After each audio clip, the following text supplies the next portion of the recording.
Hey guys, still a sightseeing tour. It's cool if you want to have fun, but just scooch.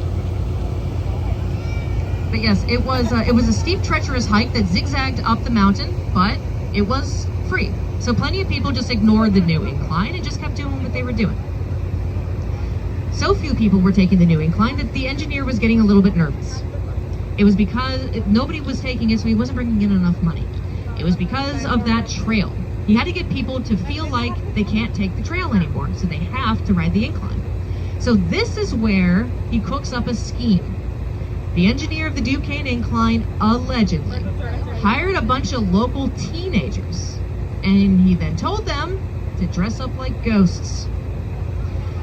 These ghost teenagers would then haunt the Indian Trail by jumping out and frightening people as they were trying to walk home in the dark from probably a 14 or 15-hour workday, because this was the 19th century.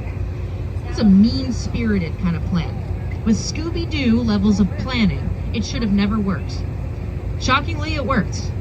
The trail then got a reputation for being haunted. Either that or it got a reputation for harassment. Either way, people stopped taking the trail. They didn't feel safe on it, and they were forced to take the incline.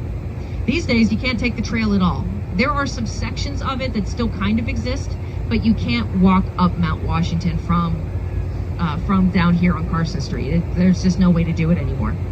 But you can take the Duquesne Incline, so I guess it worked out pretty well for somebody.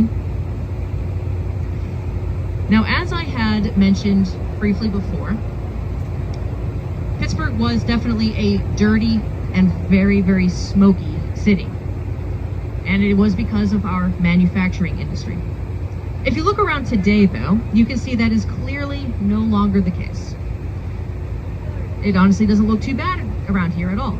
And that's because, for better or for worse, Pittsburgh is a Rust Belt city, meaning that eventually all that manufacturing industry that built up the city's fortunes for the last couple of centuries, well, it eventually went away in the 20th century. By the 1970s, most of Pittsburgh's